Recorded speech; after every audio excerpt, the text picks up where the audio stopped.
Et salut à tous, c'est Kakit, coach des Tokotorois.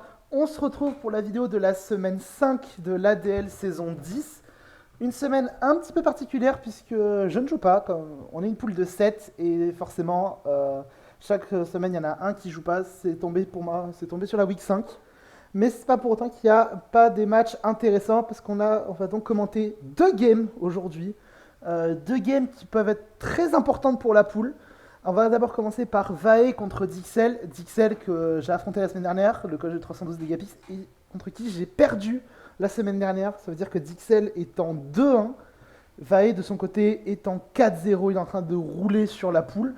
Et on commentera aussi la deuxième game entre Lizardu, le coach des Dr. Pelly Pepper, et Jelbel, le coach du 312, des Nihil et Goats.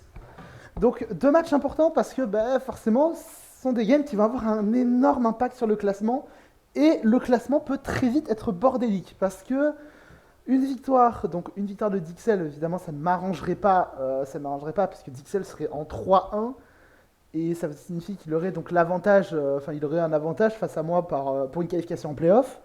Bon, Vae normalement devrait finir premier de la poule assez largement parce qu'il est quand même en 4-0 avec un très bon GA. Ça va être compliqué d'aller le rattraper, Vae. Et l'autre match entre Gelbel et Lizardu, Lizardu est en 1-2 et Gelbel est en 2-1. Ça veut dire une victoire de Lizardu et ça voudrait dire que Gelbel, Lizardu et moi, on serait tous les trois en 2-2. On serait tous les trois en 2-2, donc ça resserrait un peu. Plus peut-être Dixel qui pourrait être en 2-2 en cas d'une défaite. Et il y a aussi le troisième match dont je ne vais pas parler cette semaine entre Kenny et Coralia. Ce troisième match, il peut être aussi important parce que Coralia est en 1-3 et si elle l'emporte face à Kenny, Coralia passerait donc en 2-3 et vraiment ça rendrait la poule derrière Vae et ça rendrait une poule assez compliquée pour le coup. Donc de mon côté, on va donc commenter quand même ces deux games. Moi évidemment j'espère quand même plus une victoire de Vae et de Gelbel. Vae parce que comme ça au moins ça permettrait d'éviter que Dixel parte trop loin. Enfin Vae je ne peux plus le rattraper donc je préfère qu'il prenne son avance plutôt que ce soit Dixel qui en prenne une autre. Et dans l'autre game entre Gelbel et Lizardu, j'aimerais évidemment une victoire de Gelbel. Parce que Lizardu en cas de défaite serait en 1-3. Et ça signifie que si jamais je bats Lizardu, eh bien je suis assuré d'avoir au moins un top 4. Et donc j'aurai des chances pour la qualification en playoff. Mais on verra ça plus tard. On va donc commencer tout de suite par le match entre Vae et Dixel. Vae qui a donc choisi de prendre Basculégion femelle. Unfeasant qui est son tiers nul. J'en parlerai plus en détail dans la vidéo adéquate, mais pour la faire simple, ce Unfeasant a multi-attaque et il a aussi High Relate, donc ça fait un bon stam normal à 120 de puissance qui peut changer selon les besoins pour avoir un coverage, avec évidemment donc High Relate pour donner le stab vol et un petit boost sur les attaques normales. Ensuite, on a donc, je sais plus du tout comment il s'appelle en français, Iron Boulder, je crois que c'est Roc de Fer, Iron Boulder. On a donc un Tinglu, l'Arboliva qui est Terra électrique, et le Cisaiox qui est un Cisaiox méga. Du côté des Dixel, on a donc toujours ce Giratina Origine, on a le Primarina, donc Primarina qui peut encore une fois être encore un match-up plutôt violent quand même.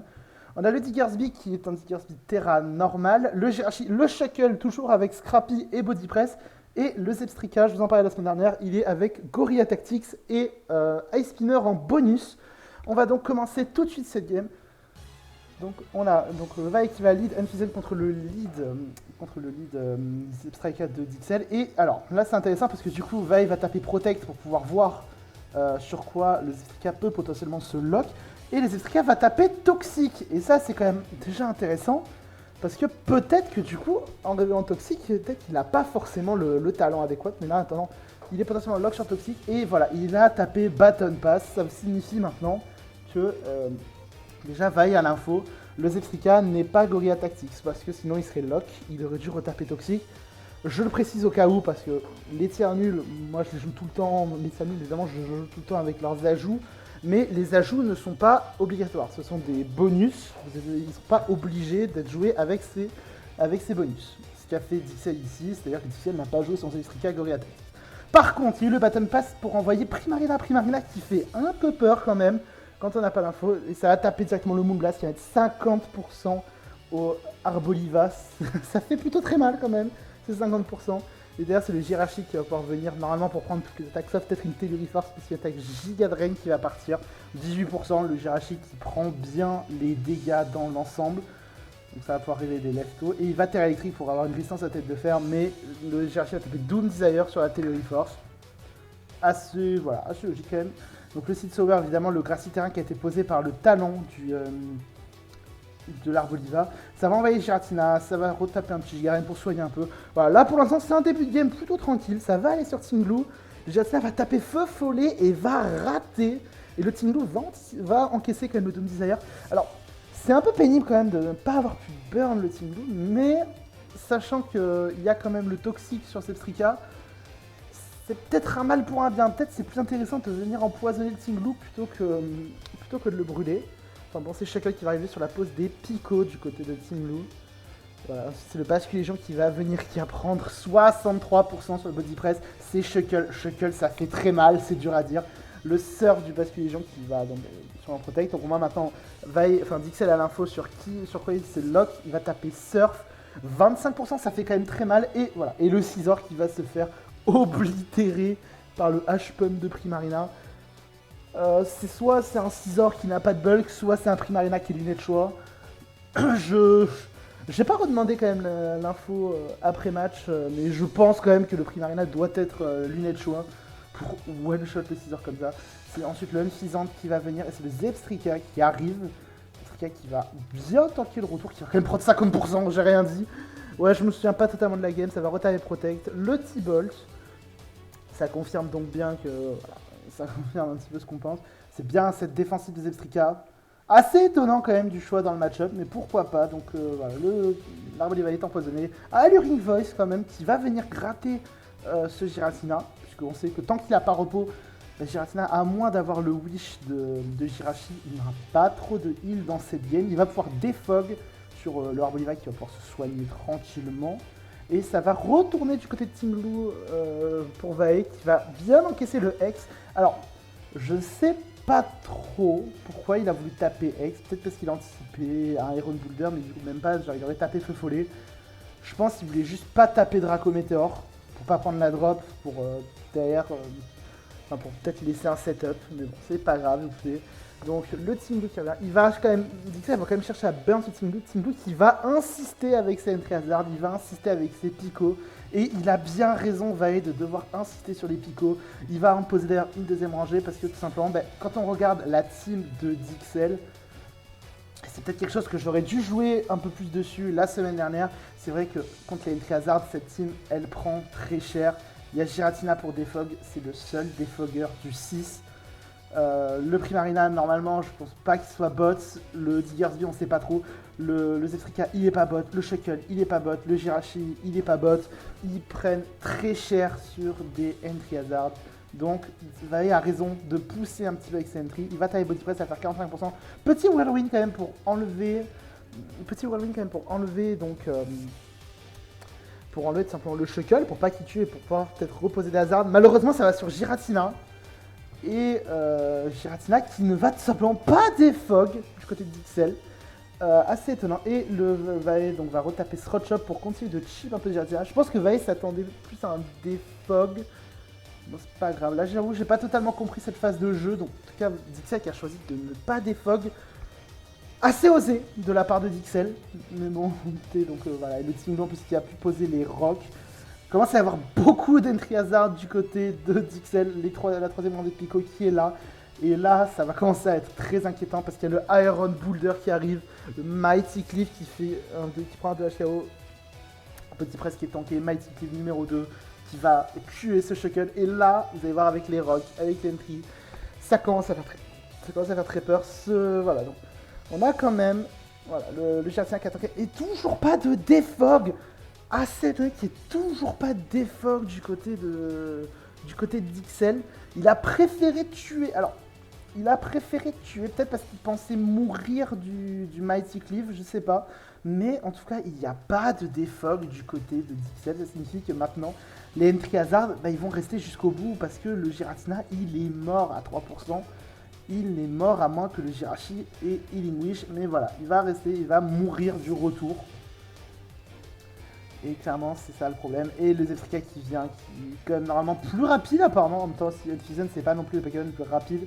Mais c'est pas grave. Il a Arboliva qui vient tranquillement. En plus, le Seed Sauver qui permet d'être posé. Et il va mourir. Attends, quoi? Le Zepstrika était Life Form. J'avais pas fait gaffe tout à l'heure.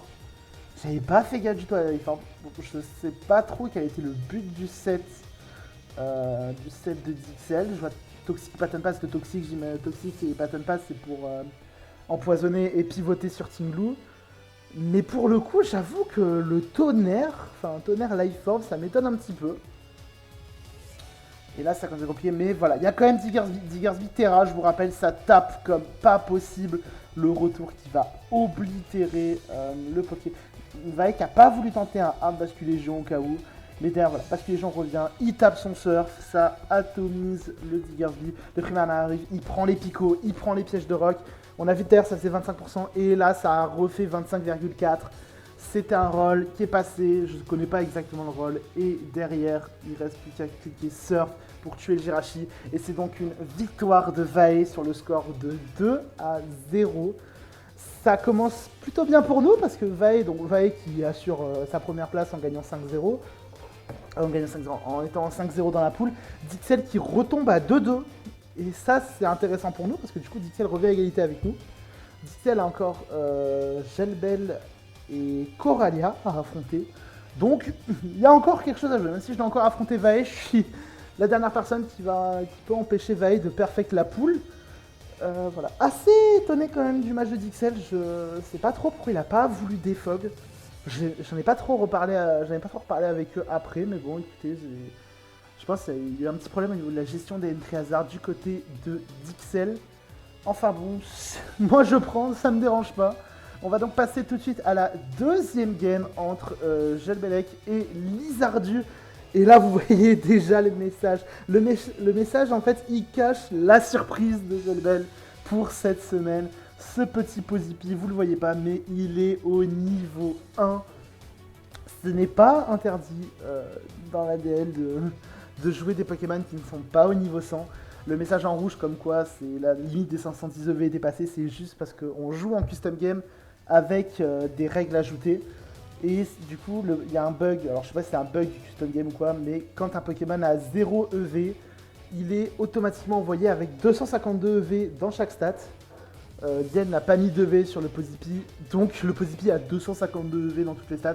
Mais comme il est niveau 1, ça devrait pas changer énormément de choses. On va donc la team de game, donc c'est le Floet Eternal qui peut Terra, donc qui peut terrasser le Bouffalante, le fameux Bouffalante Poison Heal qui fait bien chier le Sylvalier, le Plusle du coup qui est niveau 1, qui a Sturdy et Healing Wish. Donc on va voir un peu quel type d'arnaque qui va nous sortir, le Niascarade et enfin le Boumata qui a toujours Régène.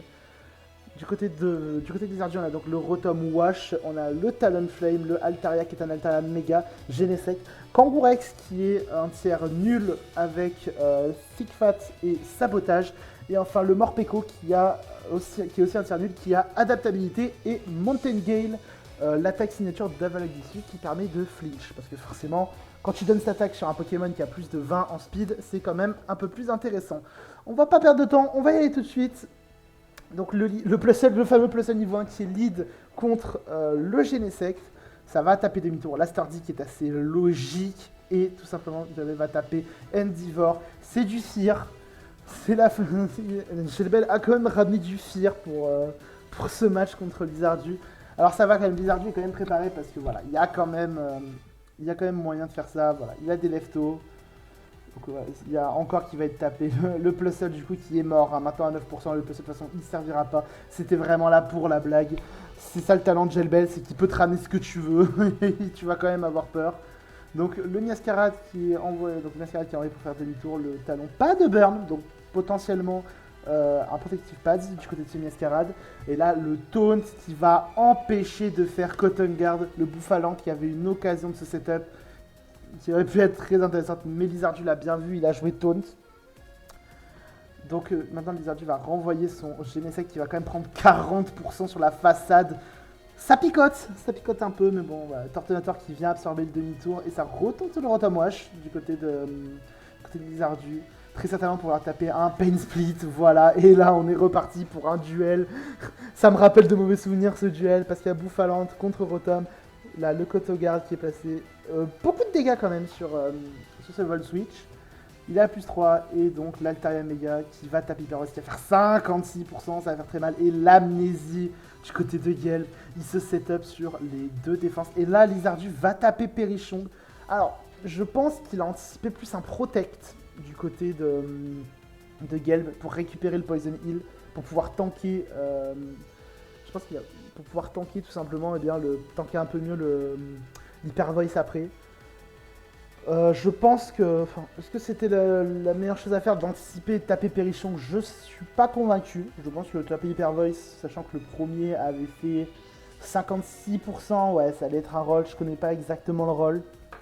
Mais bon, pourquoi pas. En attendant, il y a le Perichong qui a été tapé et en attendant, l'Altaria qui a pris 62% sur la façade. Ça a fait très mal, quand même, mine de rien.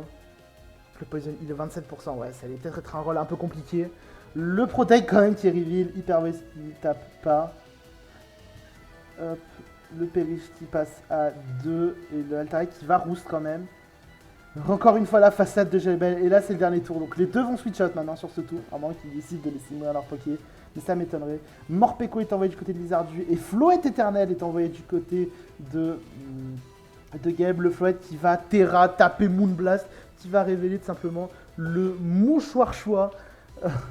Et alors, je suis plus certain, mais je crois que ce Morpeko aussi était mouchoir choix, mais juste il avait pas la speed pour Floette.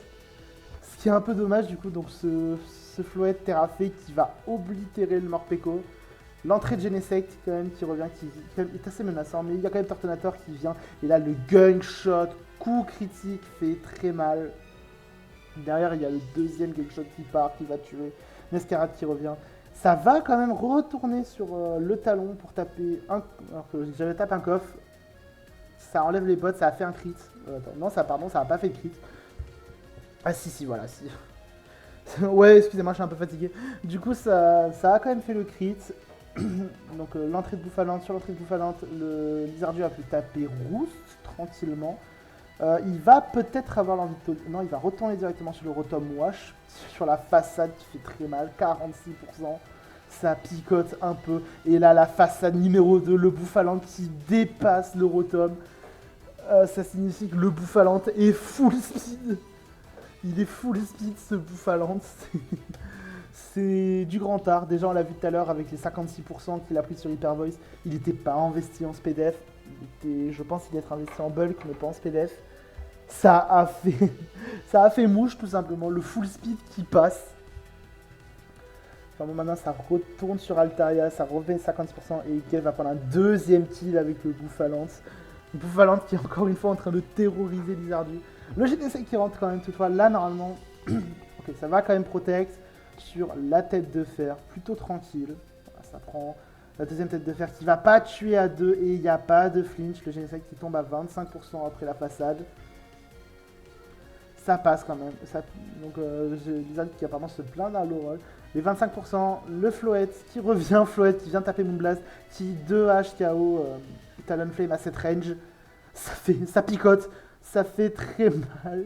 Le Kangaskhan qui est peut-être la dernière chance. Et c'est un Kangaskhan qui est full SPDF avec malédiction. C'est assez intéressant. Donc deuxième blast, ça tue pas. Et il va pouvoir taper repos. Donc il va pouvoir se soigner, se remettre full vie. Le Moonblast qui fait encore 40%. Le Kangaskhan qui est endormi. Il tape repos. Pas le deuxième Moonblast, ça ne va pas tuer. Et le réveil de Kangaskhan qui va retaper repos. Et oui, parce que tout simplement, ce Kangaskhan, comme le match d'avant entre Dixel et Vae, ici, le Kangaskhan est joué avec Early Bird. Ça signifie que lorsqu'il prend un tour de sommeil, en réalité, il en passe 2. Donc, évidemment, c'est intéressant parce que tu prends ton tour de sommeil garanti. Sur un sommeil classique, tu prends ton tour de sommeil garanti. Et après, tu as 2 chances sur 3 de te réveiller. Mais là, du coup, dans le cas de repos, bah du coup, tu prends qu'un tour de sommeil au lieu de 2 tours. Donc c'est plutôt intéressant comme idée.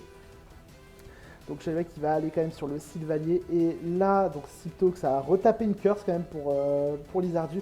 Et là, Jabel va taper la SD et il va taper repos. Alors, pourquoi il a tapé repos? Lizardu, quand même, il nous a expliqué un peu. Il savait que, que le Floette, il peut pas, en fait, le Kangaskhan ne peut pas prendre de dégâts. Il faut que le Kangaskhan soit au moins à 50%. Parce que sinon, il se fait tout simplement détruire. Il se fait 2 HKO par Floette. Et à ce moment-là, Lizardu, simplement, il a anticipé une explosion de Choice Band du côté de ce Lizardu, de ce Sylvalier qui est donc de type normal. Donc malheureusement, le call est raté. Donc le Sylvalier qui a pu poser sa Dance Lame et derrière la multi-attaque qui va faire 60%. Le retour qui ne va pas tuer. Voilà, du coup, la deuxième multi-attaque qui va éliminer ce Kangaskhan. Il reste plus que Genesect. Il faut se lock sur une attaque parce que normalement, il est bande au choix ce Genesect. L'extrême vitesse qui va finir le Sylvalier, mais pas le Floette. Le Floette qui va taper Moonblast et qui va clean la game. C'est donc une victoire de Gelbel sur le score de 2-0. Encore une fois, match assez particulier quand même, mine de rien. C'est toujours comme ça avec Gelbel, c'est des matchs où il va te sortir des trucs assez impressionnants, assez originaux. Mais bon, ça fait une victoire de Gelbel et donc ça je prends tout simplement. Ça peut être assez intéressant pour moi. On se retrouve quand même tout de suite pour faire le point sur le classement de la poule avant la week 6 et avant la week 7. Et donc on se retrouve pour le classement post-week 5. Et là vous voyez que du coup le classement est un peu moins serré que ce que je craignais. Donc on a Vae qui avec sa victoire est passé maintenant à plus 21 de GA, 5-0. Il est assuré d'avoir sa première place. Je serai son dernier adversaire. Est-ce que je vais l'empêcher de perfect la poule? Je vais tout faire pour en tout cas. Ensuite, on a donc Gelbel qui est en 3-1 grâce à sa victoire sur Lizardu. Gelbel qui prend du coup une bonne option sur la qualification quand même, malgré le 6-0 qu'il a pris contre Vae. Il a bien remonté, du coup normalement il devrait passer. La troisième place risque peut-être de se jouer entre Dixel et moi. Et potentiellement Lizardu, comme vous avez vu en tout cas la défaite de Lizardu. Contre Gelbel a fait que maintenant Lizardu est en 1-3. Ça veut dire que si je l'emporte contre Lizardu lors de la week 6, eh bien, tout simplement, je suis assuré de finir dans le top 4. Je suis assuré de terminer dans le top 4 de cette poule. Est-ce que ça m'assure une qualification en playoff? Non, parce qu'après, il y aura une bataille à distance contre Dixel. Parce que, tout simplement, déjà, vous voyez, j'ai pas un très bon GA. J'ai un GA de -3, alors Dixel a un GA de 2. Et en fait, si vous voulez, ce qui se passe pour la quatrième place, c'est qu'on est 3 poules de 7 dans la compétition et c'est uniquement le meilleur quatrième qui est qualifié pour les playoffs. Les 3 premiers sont assurés, 3 premiers de chaque poule y vont et c'est le meilleur quatrième. Donc si je termine quatrième, je ne serai pas le seul maître de mon destin. Mais sachant que j'ai un mauvais GA, ça peut très vite être en ma défaveur. Enfin, donc comme vous voyez un petit peu ce classement qui est très serré, Coralia qui a perdu contre Kenny. Signifie du coup que Coralia est en 1-4. Je vais pas inverser, mais normalement il fallait inverser les deux. Donc Coralia est éliminée. Kenny peut faire un exploit potentiellement, mais pour ça il faut beaucoup de conditions pour que Kenny fasse un exploit pour remonter. Donc vraiment je pense que à part Vae qui est qualifié, Gelbel, à moins que Gelbel prenne 2 défaites sur des gros scores, normalement Gelbel devrait quand même passer en playoff. Donc ça devrait se jouer entre Dixel, Lizardu et moi. Donc évidemment la semaine prochaine il y a mon match contre Lizardu. Match à gagner contre Lizardu si je veux avoir une place en PO un peu plus sereine. De son côté Dixel va donc défier Cora et je crois que Gelbel affronte Kenny. Vae ne joue pas de toute façon, on va juste aller voir là-bas. Un petit peu au niveau des matchs pour la week 6. Donc bon, vous voyez un petit peu en saccadé, mais donc là quand même on a donc voilà la Dixel. Et après les matchs de la week 7, si je bats Lizardu, ça peut être intéressant parce que Lizardu je l'élimine avant la dernière week. Et le dernier match du coup ce serait Vae contre moi, enfin ce serait moi contre Vae. Et ce serait donc Gelbel contre Dixel. Ça fera une très belle week 7. Mais pour ça, il faut quand même battre Lizardu la semaine prochaine. Et du coup, j'espère que cette vidéo vous aura plu. On se retrouvera donc pour ce fameux match contre Lizardu. Encore une fois, c'est un match très important que je ne dois pas perdre. Et en tout cas, on se retrouve la semaine prochaine. Et d'ici là, portez-vous bien. Ciao tout le monde.